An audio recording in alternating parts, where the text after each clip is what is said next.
Hey guys, what's going on? So today I have an album review for what in my opinion is one of the most underrated metal albums of all time and one of the best metal albums of all time. This is Acid Bath with one of the Kite String Pops. This is an extremely underrated album. I showed this off in my last collection update and I'm really happy to have it, and honestly, this is a perfect album in my eyes and every song on here is amazing and you can never get sick of this album. At least I haven't gotten sick of it. Like, I could listen to fucking any song on here like 10 times in a row and not get sick of it. That's how good this is. So anyways, obviously the first thing that'll strike you about the sound if you don't know it already is the fucking album cover. I mean, it's a painting of John Wayne Gacy that was done by John Wayne Gacy, obviously, when he was in prison. If you don't know who he is, look it up, because I don't have the time to explain, and it's pretty fucked up. But one thing that I did notice, though, is that they reversed the painting. It's a mirror image of the original, and the balloons are a different color, which I thought that was kind of odd, but whatever. I don't know why they did that. Maybe aesthetically it looks better, I don't know. I like the logo, though. The original pressing had a different logo, although I prefer this one. And then even the album title one, the Kite String Pops, is just weird. But there's the spine, but like weird in a cool way. There's the back, the track listing. Even the song titles are kind of odd. You have the Blue, Tranquilized, Cheap Vodka, Finger Paintings of the Insane, Jezebel, Scream of the Butterfly, Dr. Seuss is Dead, Dope Fiend, Tubabo Kumi, which that's in French, so if I pronounce that badly, I'm sorry. God Machine, The Mortician's Flame, What Color is Death, The Bones of Baby Dolls, and Cassie Eats Cockroaches. You have more John Wayne Gacy artwork right there, and you have the disc, of course. And on the back, there's all the other stuff you get from Acid Bath from Rotten Records. This is on, this is a remaster from 2004. The original album came out in 1994. The remaster, it doesn't have as much of a dynamic range as the original. On the remaster, everything's a lot louder, but I don't really have a problem with it because the music overpowers it, honestly. There's a picture of the band. Fucking rest in peace, I believe. Yeah, Audi Pitre, however you pronounce the guy's name, I'm sorry. I believe it's that dude, who passed away. So, yeah, rest in peace. He's the reason the band broke up, too, because he died. I believe in, like, a crash or something.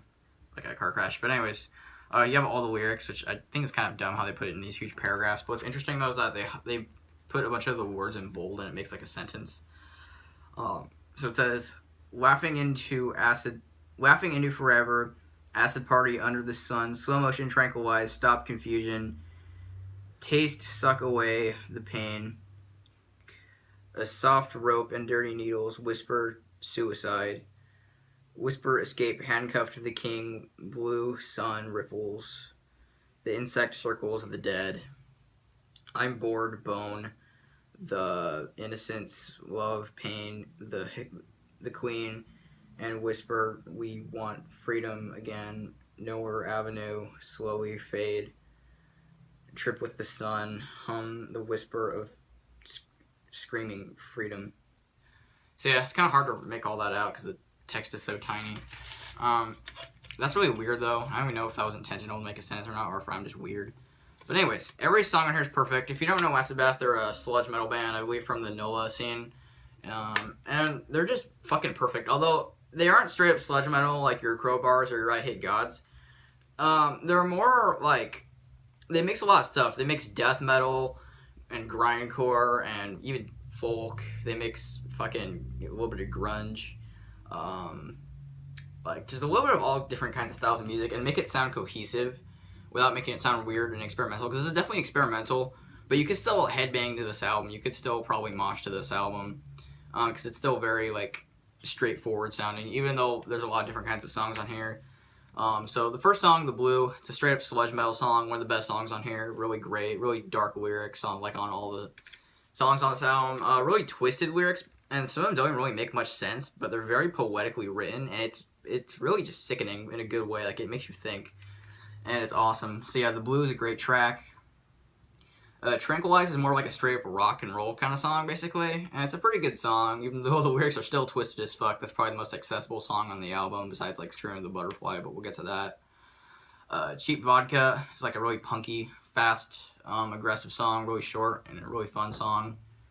Finger Paintings of the Insane, another straight up like sludge metal song. What's funny though is that one part of that song, the vocal cadence, I might get some shit for saying this, but the vocal cadence in that song reminds me of Korn for some reason, which is bizarre, but yeah. Jezebel is my favorite song on here. Probably my favorite Acid Bath song. It's the song that introduced me to them, and it's really fucking good. It's just, like, one of their most death metal inspired songs, if not their most death metal inspired song. Lyrically, it's really dark. It's about like killing a chick or something, but it's like really twisted and weird sounding. The guitarists are also very twisted sounding. There's even blast beats in that song, and it's just a great song. So yeah, Jezebel. If you want to check out this band, I highly recommend you start with that song.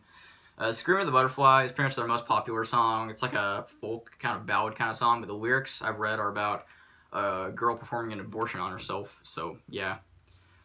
Dr. Seuss is Dead is like another sludge metal song, really fucking good. But not my favorite one on the album. Dope Fiend is kick ass. It's like, it starts out slow and then it gets faster and then slow again. It's one of the more trippier sounding songs on here because this is a really weird, drug induced, almost atmospheric sounding album.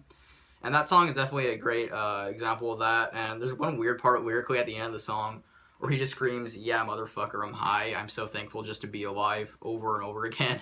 And it's like, it's really cringy. It's almost kind of edgy, but it's like really enjoyable. I don't know. But yeah, Dope Fiend is another kick-ass track. Tubabo Kumi actually has a music video for it that you can find on YouTube. And it's another one of the more death metal inspired ones, but it gets slower, more melodic.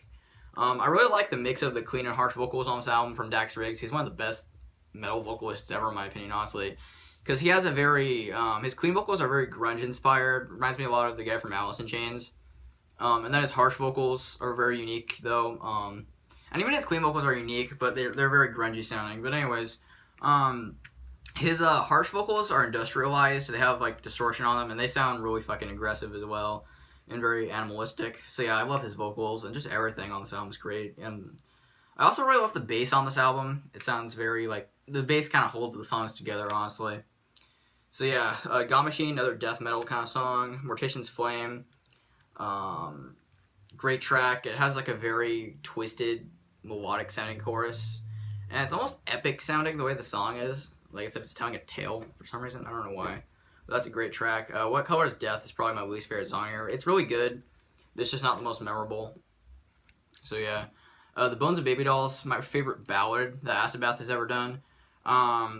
It's like Scream the Butterfly, but it's a little bit more weird sounding. Because he puts the industrialized, like, the distortion is on his clean vocals in some parts of the song, and it sounds really weird and trippy.